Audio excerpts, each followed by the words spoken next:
What up, world? It's your boy Anthony L, actor Anthony L. Fernandez in the building right now on JR and the Crew, telling you all about myself, my journey into acting, the successes I've had, the failures, everything that makes me as a human being that wants you to check out my work. So tune in right now, JR and the Crew.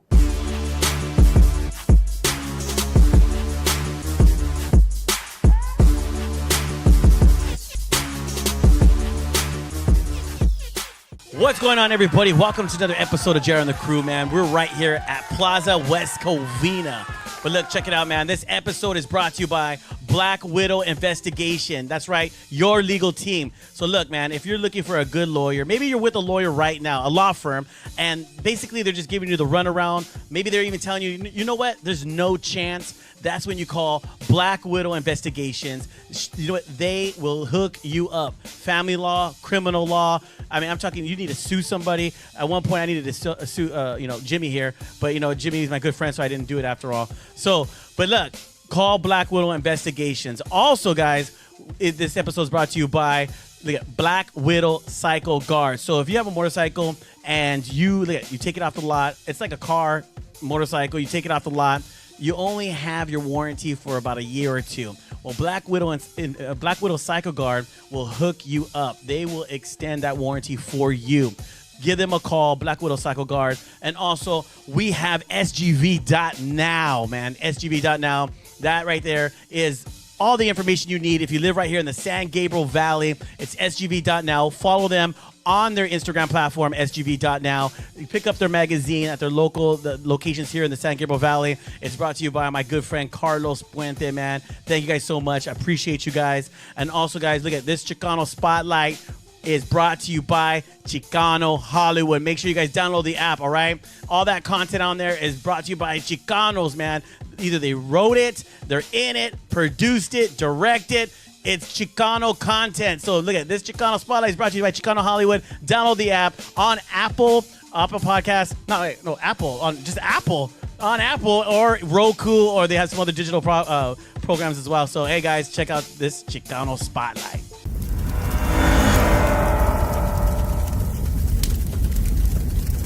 What's up? So for this Chicano Spotlight, we just had our CHM launch party.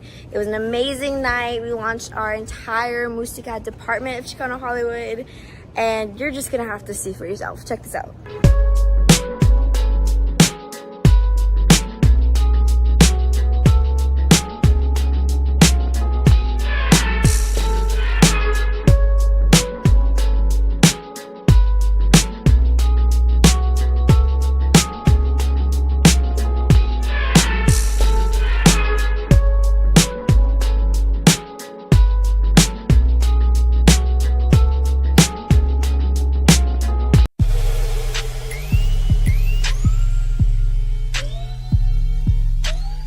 All right, everybody, we are back. We are back, man. And I have a very special guest, man. A very special guest. I've been running into this guy a lot. I'm talking a lot of events and stuff. And I always see him, and he looks so, sophisticated with his outfits and stuff. And bro, you look like just fixed. It's Pride Month, so I'm not trying to say anything. but let's welcome Anthony L. Fernandez to the studio, man. Thank you, my brother. It's been a while, man. I mean, seriously, I've run into you a lot, man, because of Chicano Hollywood. Yes. And all the events that we do and stuff. And it's a small circle, right? Small circle. Oh, yeah, when you really get into the business and see who's around. And exactly. Yeah, small world. Because you always run into the same people that are actually doing things. Yeah. And that's why you run into them, and then slowly, year after year, you see some that fall off. Yeah. But the ones that keep rising, next level, you always see them. You always see them, man. It's inspiration. But it was good to see you, at the Mexican American Film Festival. Yes. Yeah, it was great to see you there, man. And you guys won an award. We won 2 awards. 2 awards. Yes. Sonia Balcazar, the lead, and executive producer, won Best Actress. Wow. And cinematography went to Jeff Echo Reyes. Yeah, that's right, man. Yeah. To them. But dude, I read your bio because I went on the International Movie Database, IMDb. I had to look you. Yeah, I had to look you up there. Gotta have it. So I just researched. brother. Man, you've done a lot of stuff, bro. Yeah, I've been grinding. Yeah, you have literally been grinding, man. But I did read about, that you were in gangs. You done, your whole childhood stuff. You know what I mean? Doing your Sure. thing. But where exactly did you grow up? I was actually born in Washington State. My What? dad and my mom, when she was pregnant, is when they split up.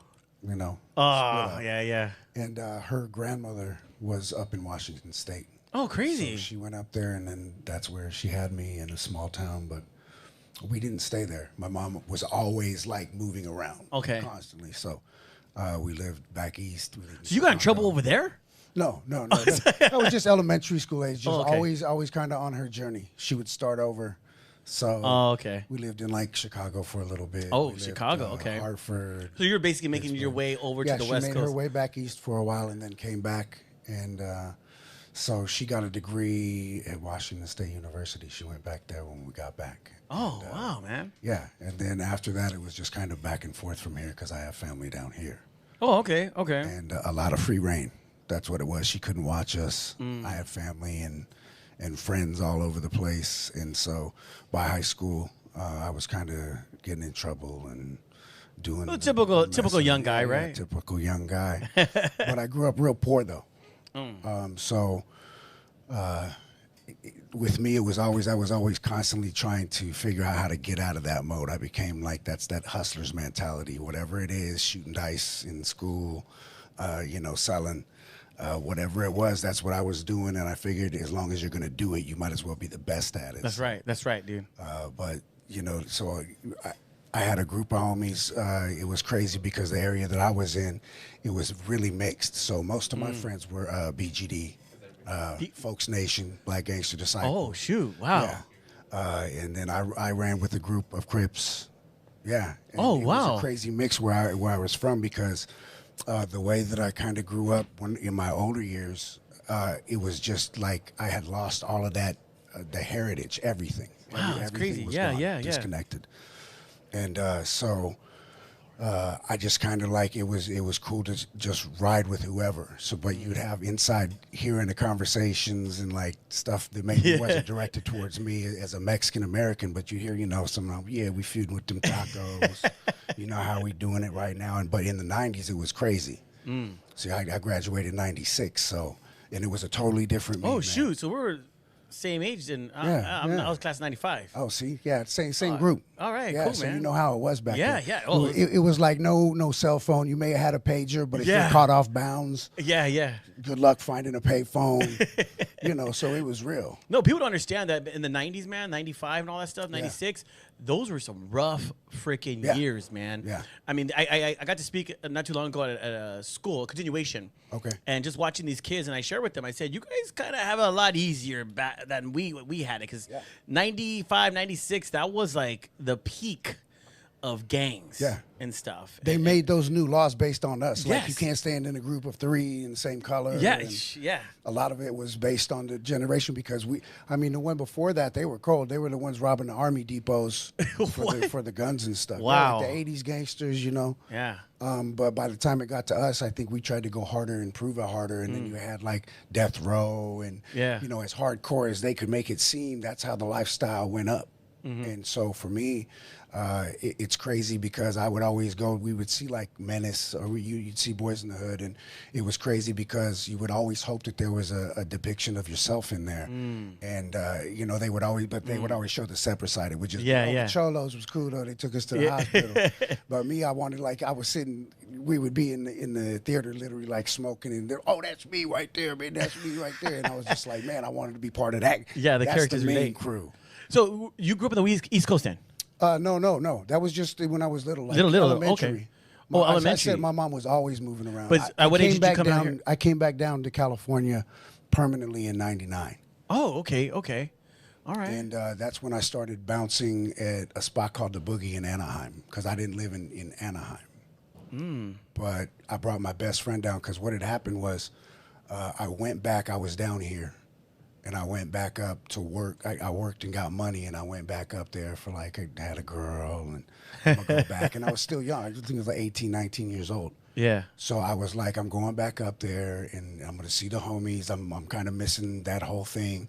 And so I went back up there, and it kind of didn't turn out my way. But I ended up getting deeper into like crime. It wasn't even running with street homies. I still had my crew, and we rapped. That was one of the coolest things that kept me out of it. Is I had my little squad. Oh, so you rapped? Oh yeah, I used to.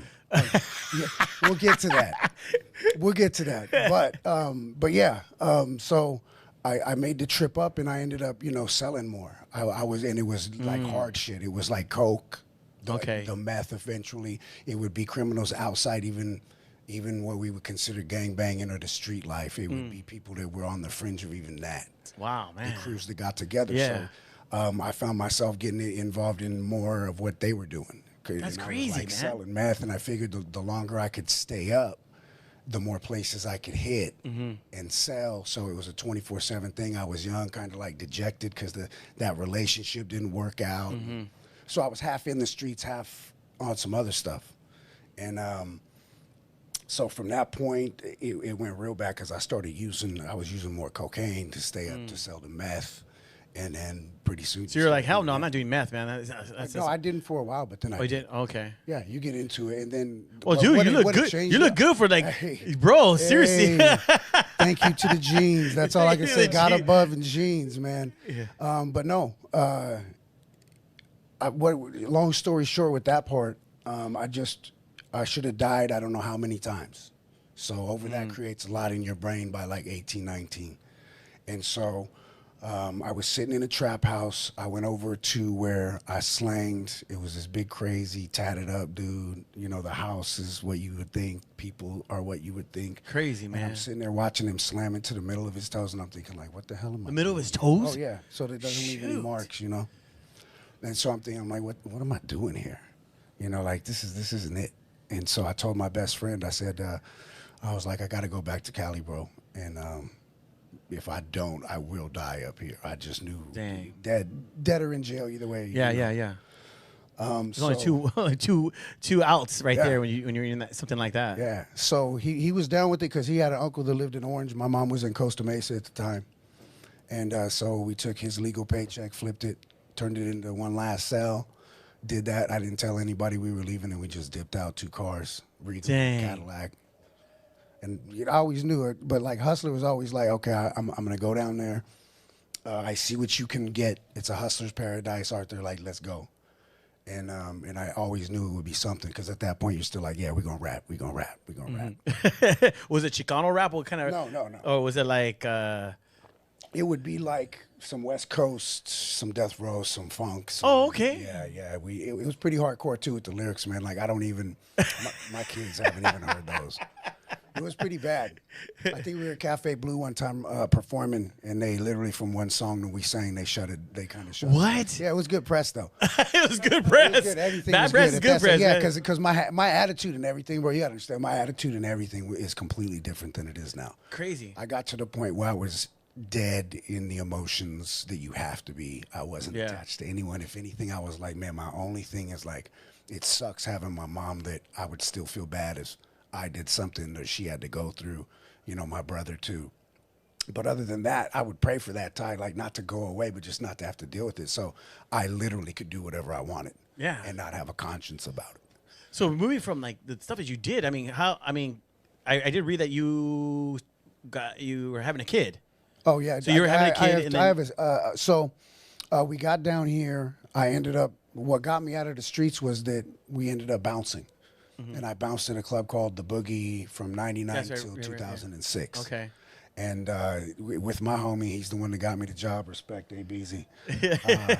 But it was fun. It was everything. I've been doing a little writing of my own about it, just that experience. And so it weaned me off the streets. I was able to fight. We were involved in most of the stuff that went down there, but it was legal. But around 2006, I had my child Alexandria, who's 16 now, instant stepson Andrew, who was 8 or 9 at that point in time. Now he's 20, he just turned 25. Oh man! First, and then my 12-year-old Abigail. Nice, man. So, but it was a long road because after the club closed, they kind of shut us down. It was the sheriffs. I remember how the ending was. It was like a movie. They had like about 30 sheriffs lined up.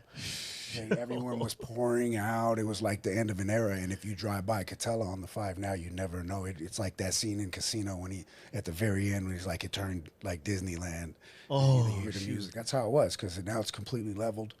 They have the hotel on top, the restaurants down on that block. And I'm like, if you only knew how many fights and disasters and crazy stuff went down on that property. So and then so you got into the acting though. Yeah, because they closed us down, and that was paying me. I had racks, and I underestimated what it was to be like a father and provide it on that level. So I had the studio. Me and the homies were just doing it, and then all of a sudden, switch of life. And so at some point, I was just like, the equipment. Time to close the studio. Yeah. Nobody wants to see a 50-year-old rapper jumping around unless you're Ice Cube or somebody. Unless you already made it or something. You're already big. Yeah, you're doing your thing already. Snoop, yeah, they'll get with it. But no. So I took whatever jobs I could take, and I ended up saying, like, okay, I give up. I'm gonna go back to school, get a degree, figure out something. No more boy stuff, put that away. Time to be a man.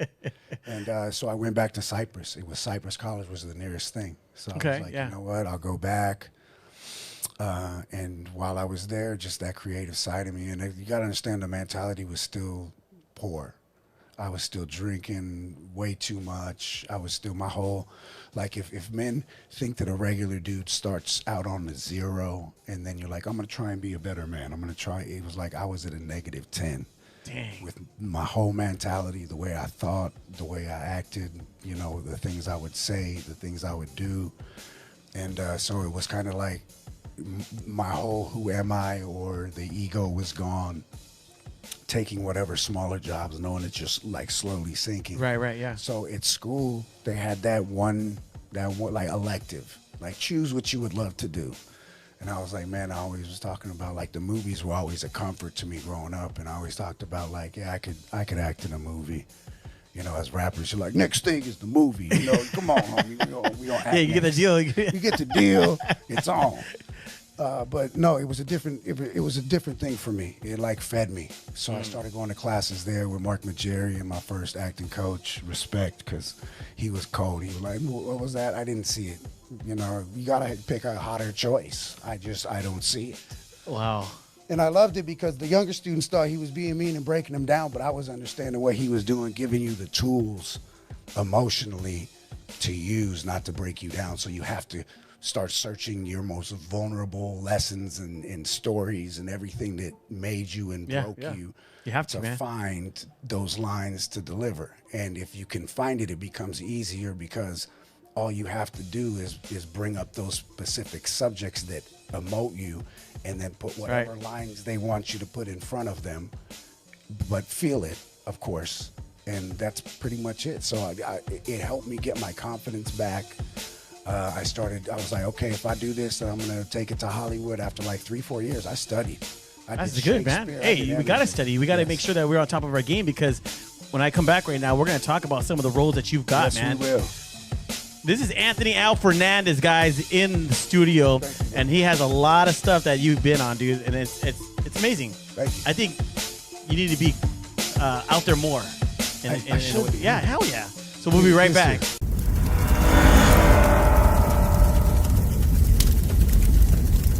What's going on, everybody? I hope you're enjoying the show. Just real quick plug. Look, make sure you guys call Black Widow Investigations. If you get in trouble, criminal law, family law, divorce, I'm talking you want to get your kids back, a DUI, look, call Black Widow Investigations. When other law firms tell you, you know what, there's no chance, hey, you call Black Widow Investigations. They will make sure that they take care of you. All right? Let them know JR and the crew sent you.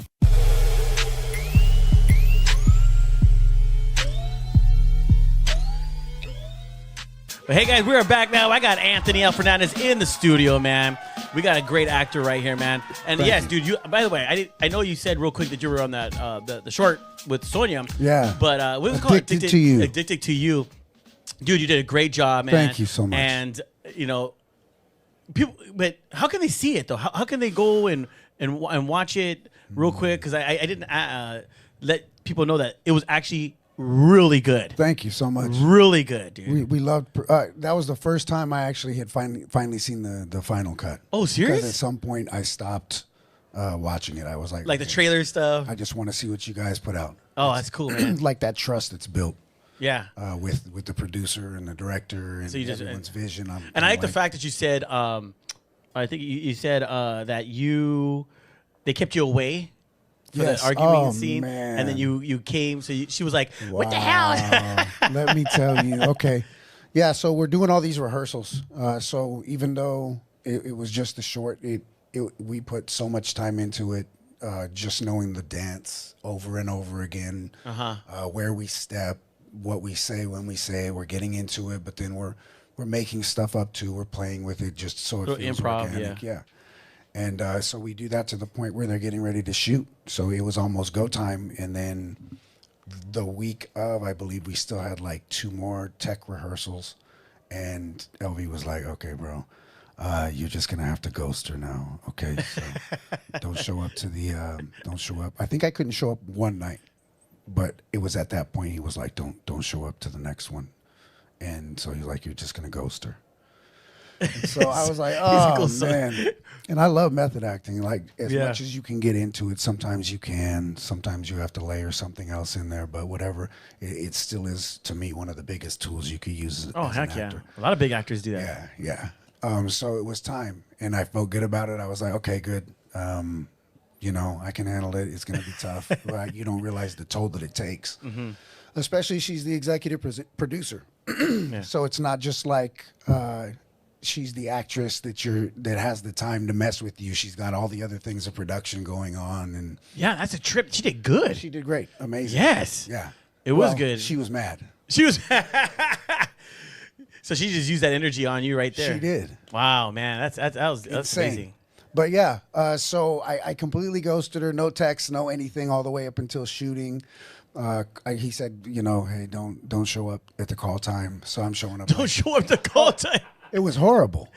I'm sitting here literally. I'm already feeling bad, like you're in an argument or something. You read the messages, and then unfortunately you can't just ignore them all. So it's like she sees it's been read. It's even worse. Oh, yeah. I mean? It just makes you it makes you more upset. Where are you, Kay? Oh, I couldn't even do that, and I just remember looking at the phone because she was messaging me all the way up until I was almost there, and I knew I was late.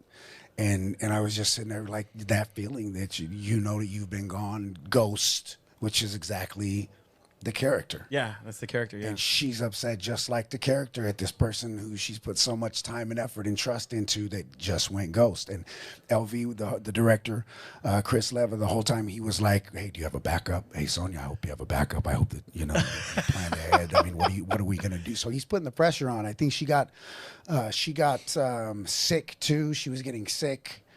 She's juggling everything. The production's going on. It's at her house. So all the moving parts, and then I show up, and LV kept us separated. He kept her away, so I couldn't. What did he say? Like, don't worry, I'm anything. talking to him, letting him He have just it. separated. Yeah, I don't even know what he. As a matter of fact, that he still hasn't told me what he was saying to her. I haven't thought of that. I haven't thought of my side.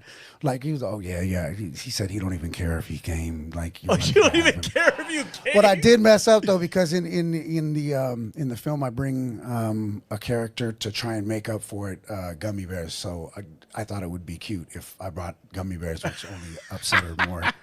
To get the gummy bears like slap it for you. And so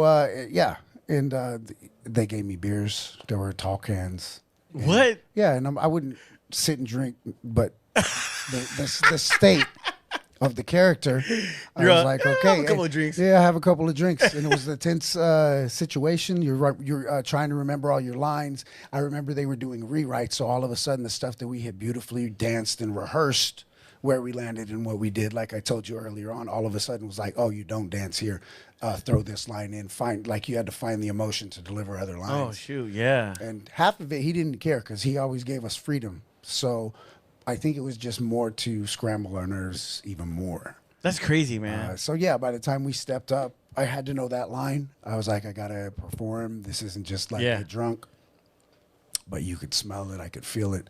And then we stepped up, and it was battle time. Right? No, I loved it, man. And you know what? I love the fact that I've seen you because I've seen your IMDb. Yeah. And you've done from top films Yes, sir. all the way to short films. Yes, sir. Because I mean, you were in The Wedding Singer, Yes, sir. Wedding yeah, Ringer, the Wedding Ringer, Yeah, with Kevin Hart. Yeah, And Josh then Gad. and you play Angel, right? They say Angel. Yeah, that was fun. That was fun. And that was the first year I got my SAG. Dang. And So how was 20 that whole set? They were great. It like you look around kind of like you're like this because like there are so many funny jokes and like levity on set. Well, how did and- someone how did you keep your composure then, dude? On something like that. So by the time that I was who I was, I had been doing rap and performing on the side, and just my personality in general. That's kind of what gets you through that, and then the desperation of saying, if I say I can show up and deliver something and make it authentic, I'm going to show up, deliver it, and make it authentic. Yeah. And with my experience, it was all that tough guy stuff, bro. Because then you had a really good part in Home Team. Home Team, yeah. Home Team. What's on his name? Netflix. Kevin James. Yeah, and Kevin I James, gotta work dude. with Taylor Yeah, I was watching that. I was like, dude, oh my God, look at Anthony, dude. He's straight telling Kevin James off. Oh, no, man. That's crazy. My right? son. Yeah. He's a quarterback. He's a quarterback. You're going to play my son. Yeah. It was crazy. And it wasn't, you get time with them. It's not like they don't talk to you. I had quality time with everybody on set. That's cool, man. We were down there in New Orleans for 3 months filming. It was amazing, like living in New Orleans. Yeah, because you also acted with Will Valderrama. Oh, yeah, on NCIS, the original. Then they gave me a great guest star, top of show guest star. Dude, on that one. you're just hopping around, man. Yeah, it's been elevated. Very blessed, favored, worked hard, and took it seriously. I wanted to change the perspective of what people thought actors were as far as chicanos or even ones that looked like gangbangers. Because like I said, back like growing up, it was bald head. Yeah. My So did you go tattoos. when you started wanting to be casted a certain way? Was your dressing different? Because Yes. when I long time ago I signed up for Central Casting to do background I went work. through Central Yes, Casting. okay, Yeah. Central Oh, yeah, Casting. yeah. I know it. And they told me, the guy goes, hey, if you want to get booked more, grow your hair out. Yeah. Like I had a fade. Yeah. Zero fade and everything. And he Yeah. goes, my hair was short, slick back. Yes. He goes, if you want to get casted more, grow your hair out. I go, why? He goes, because you'll look different. Right now, you look like every other guy with a Yes. fade. Yes. But if you grow your hair out, and I did. I would get casted for background 3 to 4 times a week. Sure. Because just different shows. Because they look at you just almost like you're a bush. Yeah. If you're enough bush, they can trim you down to what you need. But if you don't have enough, they can't put enough on you. Woo, I like that. Yeah. So that's what my goal was. It was like, I'm going to cover up my tattoos. I was on set one time and they covered up my neck, and I learned about the illustrator, flesh tone, dark skin tone. Shout out. But yeah, I started doing it myself. I figured out what I needed for it. And, there was even an AT&T commercial that I got from beginning to end where the casting didn't know that I had them all the way till we wrapped. No one Wait, knew. so you wow. Because what I had to do, I was on, I've had my arms tatted. Yeah. Oh, yeah. So, I got those. yeah, I know. I Oh, see. are they all over? So I got casted one time to be a cop on Dexter. Okay. And I had to go and I was a cop. Yeah. So I'm in the uniform and everything, and here comes, I don't know, one of the PAs, and goes, I don't know how they casted you. You have tattoos, full arms and stuff. Oh, wow. Blah, blah, blah. Started yelling at me. And I go, wait, bro. Wow. You act like I just walked on set. I know. They casted me, you. bro. Yeah, I was like, they casted me. And then he goes, well, we're going to have to take you to, I don't know what was the main The actor? principal's office. The principal's. Yeah, basically school. The lead actor of Dexter. I don't know his name. Oh, I can't remember. Okay. So the lead actor of Dexter, whoever knows the lead actor of Dexter. Sorry for that. Yeah, sorry, for man. that. Sorry. So they take me to, I'll just say Dexter. We're going to take you to Dexter. And I said, fine. Yeah. Like, I didn't get you guys casted me. Sure. And I thought in my mind, like, no matter what, if you cut me right now, you're going to pay me. Huh? Where did we get a fact check? Oh, what is it? Michael C. Hall. Michael C. Hall. So they take me to his trailer, knock on it, bam, bam, bam. He opens it up and goes, what's up? Yeah.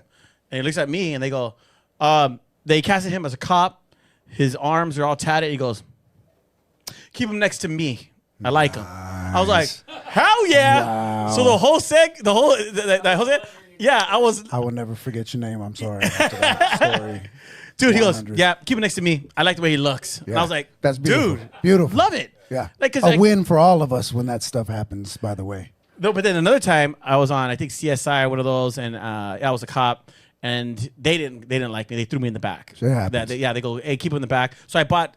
My whole point was I bought skin tone. The flesh tone. Yeah. Oh, those, man. Had to buy the Shouts skin out to tone. those, yeah. But you went all out. You went makeup. I went crazy. I did every job I could get. There was one, man, I should remember these, but it's been a long day.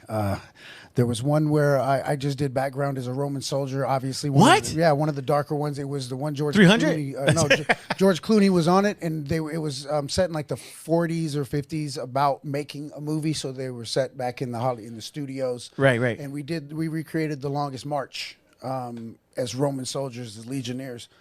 And the breastplates, you're back all day long. But I told him, I said, I'll have the tattoos covered up. Everything will be, just put me in.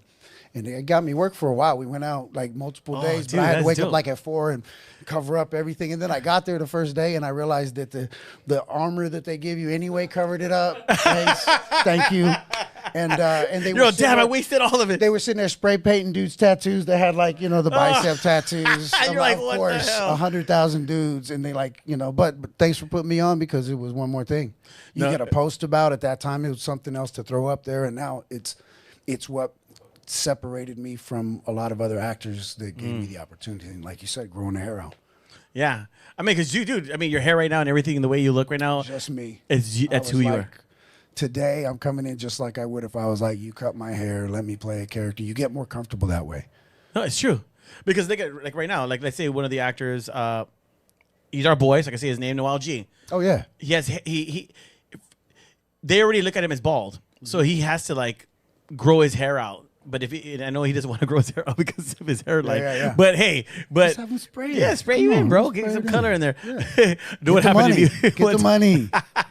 What happened to me one time? My buddy was cutting my hair. Yeah. And the clip fell off. So so we try to do is put because we were in a play that we used to do live play. Yeah. And I got shoe polish. Oh, black shoe polish. you go. And I put it on my problem solving. A little shiny. Shiny. Shoe but polish hey. on my head because it went. Zzz. I mean, he was all sorry. And I'm like, what the heck, bro? You just. Zzz. But you think he was sorry? No, hell you think no. He just no, looked at he wanted for a second. Was like, he was like, I'm gonna go for it. But hey, man, we're gonna take another quick break, man. When we come back, I want to find out what's next with you, man. I want to find out where you're going, where you're headed, man. Also, I still gotta find out how you got into this whole game, real quick, as well. So we'll talk about that. So we'll be right back, man. We got Anthony in the studio. We'll be right back. I put black shoe polish on my head. What?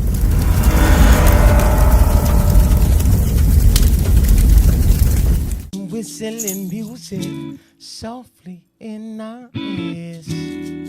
Time away from the light gaps. Absent from the need to. Satisfied with me, you. It could bring me to tears. It's so real and it's so personal. Spending all this time with you. No disruptions. Looking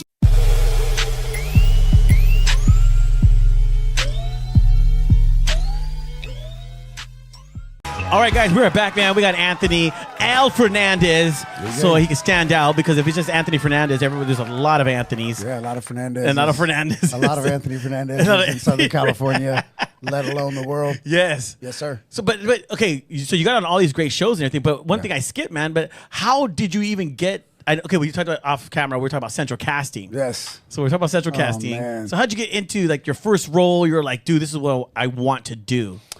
So it was do or die time, and that was like still like the thought of being in a fluorescent office daily suit and tie. Yes. I've had jobs, and I just never really wanted to go out like that. I always knew I could do something more creative. I don't know what it was, but like that's it. And, so I just decided it was finally time. I had really practiced as much as I could over there, and it was time to make a decision.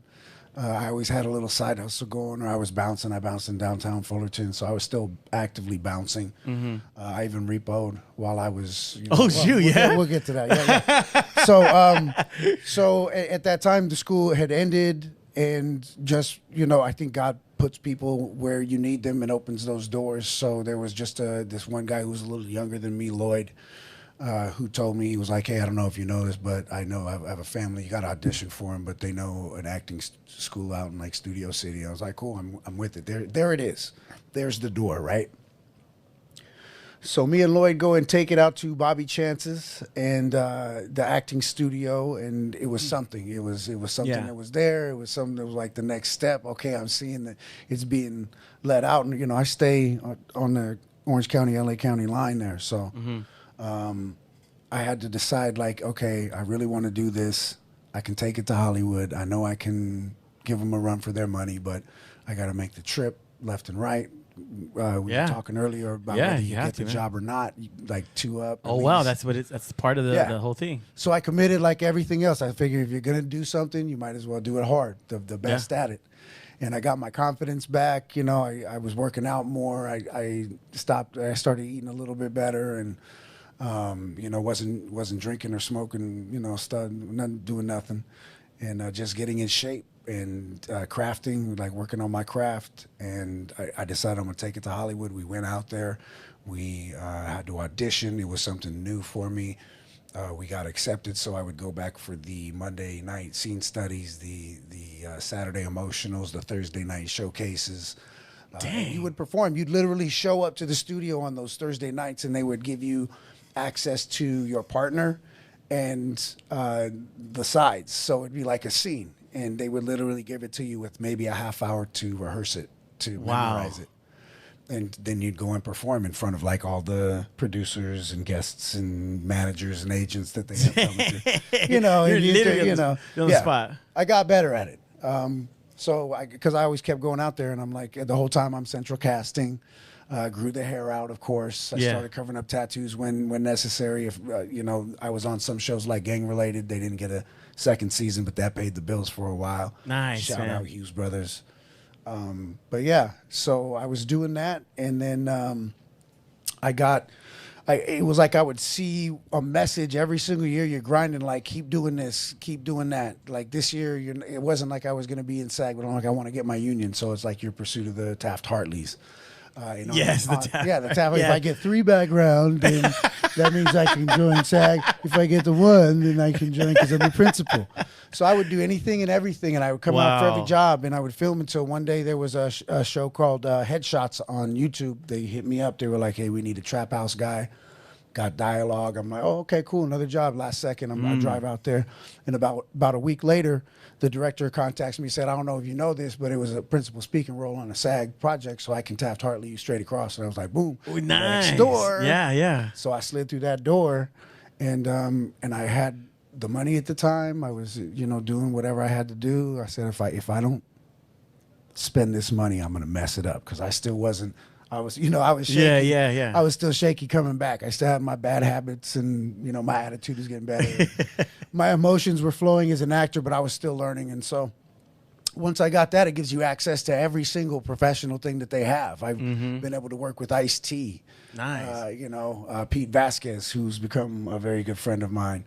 And just all the opportunities. Hawaii Five-0, they flew me to Hawaii. Yeah, I read that, man. That's awesome. It's Bruno on Netflix, and got a flight in New York, and I lived there for like almost 2 months, and I was a New Yorker and stomping around Brooklyn and Queens, and it was a great experience. And I said they chose an LA Mexican to go across, and one that wasn't even a traditional LA Mexican to go across and play a Dominican. So wow, that's pretty cool, that man. was a good series. So all those experiences, man, I just from that acting school, I kind of went on my own. Once I got my SAG, it was The Wedding Ringer, 2013, right as I got it. And then every door that was open was bigger and better. And I kept working, and I've done Shameless. That's a great that was a great show, man. Yeah, I've got to work with some amazing people, not only in central casting, but then when I got those roles that are speaking and all those shows that I've gotten to be on. Do you credit some of it for meeting people too, as well? Like, what, did you network when you were on set? Because you know how some people go there, they just sit in the corner, they pull their chair out, and they just sit there. We talked about that. You know, I love them to death, and even my competition, there's some brothers you constantly see at the same casting, and you love them. But the people that were on set definitely during background time are like, oh, do you know? They have it locked, person? bro. People that are just want to do background. Check out my Instagram. You know? I'm gonna.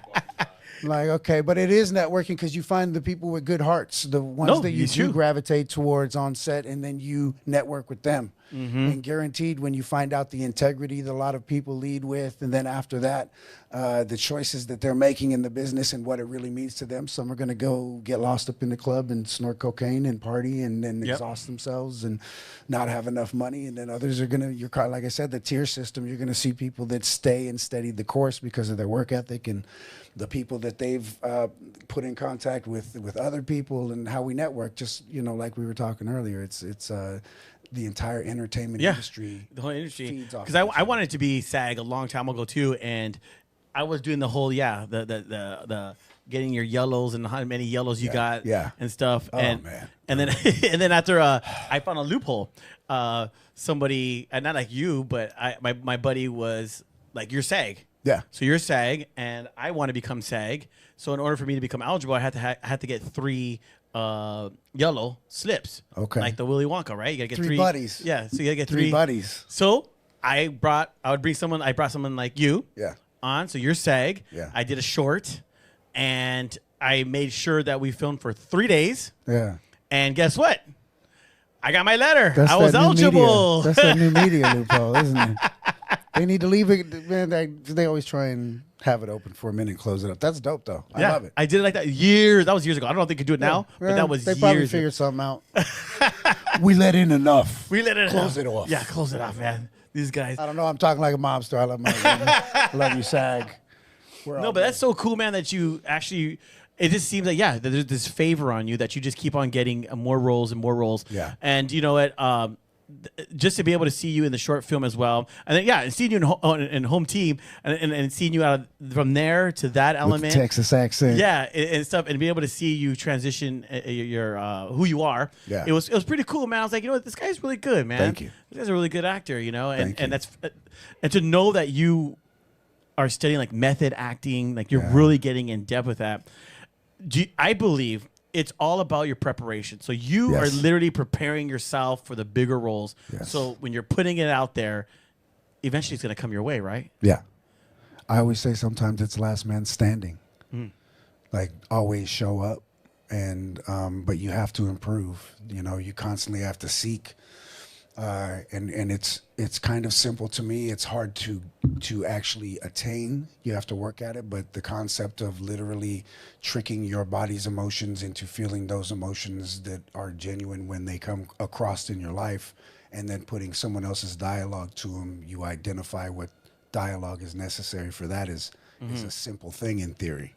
But when you have to intertwine your own emotions and open up and be vulnerable to people, to be laughed at, not just along with, but you see what the medicine is for the human beings. And I think that's one thing that's made acting personal for me, is because probably as a kid with less than stable beginnings and the way I grew up and always kind of trying to fight against poverty, and the movies were like the medicine, and a good performance could make you feel like you can go. And then you get older and you watch the movies that don't leave you feeling so good at the end, and you learn that too, because you feel those sort of pain.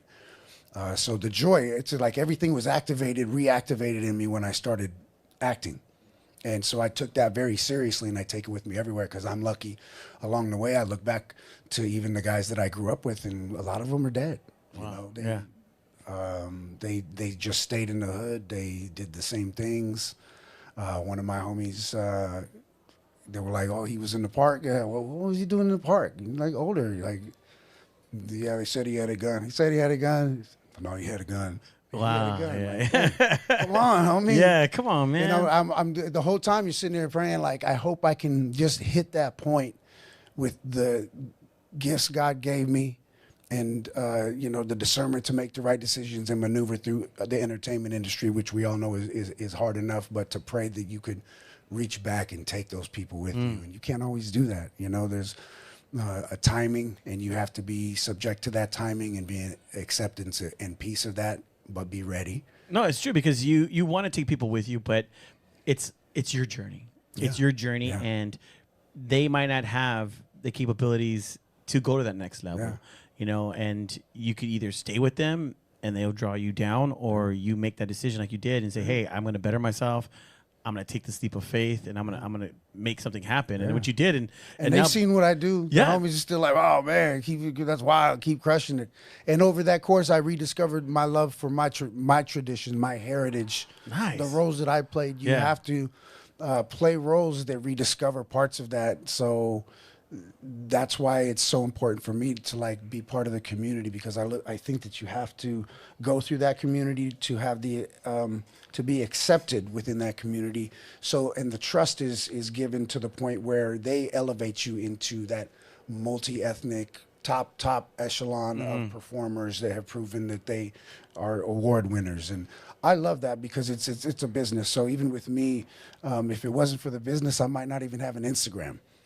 But it's one of those things where it's not an ego thing. I don't care if you love me. I just want to deliver my art and hope that it helps all of you, because that's the love that we are talking about, that real love for humanity and people. And so that's what I leave. So the more people that watch me, the more people that will buy tickets, the more people that enjoy my work, it feeds me and makes me want to deliver more, because it's life-changing. That's why I love all roles. No, that's awesome, man. Yeah. And even as an actor, like you said, it's an art. You want to be challenged in those roles and stuff. Who are some of the people that you haven't met, or maybe you have met, that you're like, dude, that was somebody on your list that you wanted to meet? Well, it was definitely on Home Team. There was Lavelle was on there, hilarious. Taylor Lautner. I spent time with Rob Schneider, and he was dropping jewels. Dude, that's a legend right there. And you're picking up the vibe, Kevin James especially, Yeah. He was like, when I said goodbye to him, it was my last shooting night, and we had some dialogue. He was like, man, I wish we had more scenes together. And oh, man, that's so I'm just awesome. like to heart, You don't even have to mean it, but thanks for saying it. Man. Oh, thank you. Hey, just because it's June, bro. Just calm down, Doc. No, and I love playing that character, because the funny story behind that was, so the writer also played the dad with me. The other dad, Chris Titone, wrote the script with Keith Bloom. And so it was very funny, because he told me the story that was lost in translation between how busy he was and them writing the script, that it was supposed to be a cowboy hat. So it was going to be like the cowboy hat with the belt buckle and the boots, and so that would have prompted me to go another way with the character, but they said cowboy's hat, and so they got the cowboy's hat more like a football dad, which I liked. No, that was better, bro. Yeah, and that's what I want, man. I think that a hat like that would have been. Oh yeah, no, it wouldn't have worked. Yeah. They were looking at me funny in New Orleans though if I ever put that hat on. But no, it was amazing, because I decide to shift those characters to use different accents. It's part of what I'm talking about, is like, as long as we as Latinos, Chicanos are telling good stories, they should be relatable to everybody. That's right. The backdrop should just happen to be our culture. And sometimes I think the same stereotypes we blame Hollywood for doing, when it's thrown in our hands, I think sometimes we overdo that too. Yeah, exactly. Instead of saying, you have a good story, let's tell it so that if Billy Bob in Arkansas that doesn't like us sees this, he may subliminally have his mind and heart changed. Yes, exactly. Or maybe even relate to it because it's a situation. Yes, and not turn it off the second that he feels we're throwing everything in their face. Our whole culture at him. Can you give us some of the examples of the characters you had to change your dialogue? It's Bruno. It's definitely because he was from New York. So it was Barry Bailando when I played him like this. Yeah, I'm his father. So I got into the Brooklyn a lot, and I was talking like that. And when I came back, it was really hard to shake. And then, of course, for Home Team, I said I was going to switch him up, and he was going to talk a little bit more East Texas. And I'm like, what do you think you're doing, Sean Payton? And I remember because Chris Titone, he was doing the Texas accent, and I know that Cindy Kelly, the mother, so it was us three. And so I decided, I was like, you know what, I'm not going to play this role this way. These guys are from Texas, so I started throwing the Texas on it. Yeah. That's dope, man. So what can people expect next? Because we got to get going, but what is next for Anthony, man? What's coming up? There's a couple projects that are in the mix right now. You know, right now it's the writer's strike, so Yeah, I know. we're kind of on pause, but that's a perfect opportunity to get creative. So you'll see. I always say more to come. You can find me. You want to know where you can find me at? Yeah. Actor Anthony L. Fernandez on Instagram. I think it's Actor Anthony. Anthony, you can just look right here, bro. Oh, okay, here we go. It's okay. I'm He keeps trying on to trying to look at I'm all trying three cameras. I love all of you. I love all of you. Every single angle I love. You can find me on Instagram, Actor Anthony L. Fernandez. You can find me on Twitter, Actor Anthony, and I believe, Facebook. I guess we're still using that. Oh, yeah, man. That's hey, still we get the biggest numbers on grand, Facebook, the bro. grand design, right? Yeah, we get the The biggest. grand design. You could Anthony L. Fernandez, but remember the L. Remember the L, yeah, remember the L. Remember the L. Well, no, man. Well, thank you so much for coming on, man. Thank I really you so much for appreciate having you. me. Make sure you guys follow this guy, man. He's going places. We're definitely gonna have you back, man. We Yes, have sir. some more events coming up. We got a Hispanic Heritage Month coming here at the Plaza West Covina. We'll definitely have you come out, Yes, man, sir. so people can meet, greet, have a good time with you as well. I look forward So to make it. sure you guys tune in every Wednesday, man, 9 a.m. We out. What's up, everybody? I hope you guys enjoyed the show. But look, just a few things before you go. Like, share, and subscribe. Thank you guys so much for watching the show. We really appreciate it, but it's all about you and you helping us get the word out about JR and the crew. So, hey, don't forget, every Wednesday, 9 a.m.